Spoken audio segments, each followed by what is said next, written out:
Good morning class. अब हम start करने वाले हैं एक्सरसाइज 5.2 का question number 12, class 10। Question number 12 में बोला गया है टू एपीज। कितनी APs? Two APs have a same common difference. आपके पास टू एपीज हैं, ये आप मान लीजिए। एक एपीज यहाँ पर है और एक एपीज यहाँ पर है, ठीक है। और जिनका कॉमन डिफरेंस सेम है, ठीक है। इस बार इसका कॉमन डिफरेंस मान लेते हैं, क्या हो जाएगा? डी।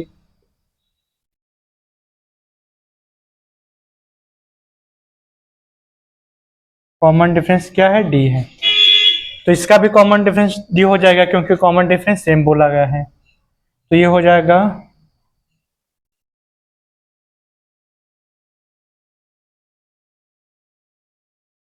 कॉमन डिफरेंस डी, ठीक है। टू एपीज हैं, दोनों का कॉमन डिफरेंस सेम है, हमने लिख लिया कॉमन डिफरेंस सेम है, ठीक है। तो फर्स्ट टर्म क्या हो जाएगा? फर्स्ट टर्म इसका मान लेते हैं। फर्स्ट टर्म तो सेम बोला नहीं गया, तो फर्स्ट टर्म इसका हो जाएगा ए और इसका हो जाएगा first term F I R S T, first term A, ठीक। एक इसका स्मॉल है और इसका कैपिटल ए हो गया, ठीक है। ये यहां से यहां तक हो गया। अब इसमें देखो क्या बोला गया है, the difference between their 100 terms. जो भी आपकी जो टू एपीज दे रखी हैं, ठीक है। अब उसमें दे रखा है कि इनका जो common the difference between their 100 terms, जो ये दोनों एपीज हैं, इन दोनों एपीज का जो 100 टर्म्स का जो डिफरेंस है वो कितना है? 100, ठीक। इन दोनों एपीज का जो 100वां टर्म होगा, ठीक है। तो हम यहाँ पे 100 टर्म इसका क्या हो जाएगा? इसका 100 टर्म क्या हो जाएगा? इसका 100 टर्म हो जाएगा, इसका लिख लेंगे ये 100 टर्म, ठीक। और इसका 100 टर्म ये हो जाएगा, ठीक। तो 100 टर्म बराबर क्या होता है? ए प्लस का 99 डी, ठीक। और इसका हो जाएगा 100 का जो टर्म लिखेंगे वो हो जाएगा ए प्लस का 99 डी, ठीक है। क्योंकि कॉमन डिफरेंस सेम है इसलिए कॉमन डिफरेंस दोनों में सेम रहेगा। और फर्स्ट टर्म से बोला नहीं गया तो फर्स्ट टर्म सेम रखेंगे नहीं, ठीक है। अब कह रहा है इन दोनों का जो डिफरेंस है वो कितना है? 100 है।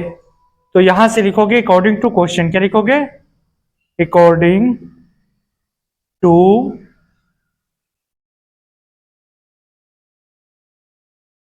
क्वेश्चन। अकॉर्डिंग टू क्वेश्चन क्या हो जाएगा? ये बोला गया है 100वां टर्म इसका, जो इसका है ये, ठीक है। ये कितना दे रखा है? 100 दे रखा है। अब देखो इसका जो है वो कितना है? ए प्लस का 99 डी, और माइनस लगाएंगे, ठीक। और जो इसका है तो जब माइनस लगाएंगे तो ये है ए प्लस का 99 डी इक्वल में 100। ये हो जाएगा ए प्लस का 99 डी माइनस का ए और माइनस का 99 डी इक्वल 100 हो जाएगा, ठीक।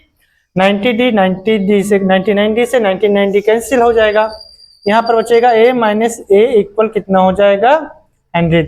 ये हो गया इसका जो पहला क्वेश्चन था, ठीक है। उसका बिटवीन टर्म्स कितना था? 100 था।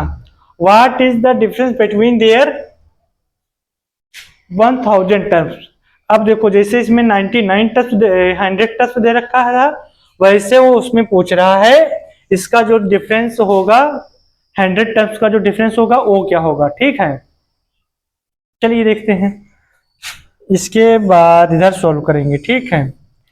तो 100 टर्म्स इसका क्या हो जाएगा? इसका लिख लेंगे, ठीक है। तो ये हो जाएगा, ये कह रहा है what is the difference. Difference हमको फाइंड करना है द बिटवीन देयर 100 टर्म्स। चलो लिखते हैं, इसका 100 टर्म्स क्या हो जाएगा? तो यहाँ पे लिखेंगे ए 1000, ठीक। और इधर लिखेंगे इनका जो डिफरेंस है, ठीक है, इनका दोनों का जो डिफरेंस है। What is the difference between their 100 terms. तो इसका जो 100 टर्म्स होगा वो क्या हो जाएगा? ए प्लस का 99 डी, ठीक। और जो इसका डिफरेंस है वो कितना हो जाएगा? और ये हो जाएगा आपका ए माइनस का 99 डी हो जाएगा, ठीक है। और ये कट जाएगा आपका 99 ये 999D और 999D, तो क्या बचेगा a minus small a minus capital A, और small a minus capital A तो अभी हम फाइंड किए थे, कितना आया था 100, ठीक है, ये भी 100 ही आया है। कहने का मतलब ये है जो इनका 1000 टर्म है उसका जो डिफरेंस आएगा वो भी 100 ही आएगा, ठीक है। ये आपका क्वेश्चन नंबर 12 समाप्त हो गया। Thank you class.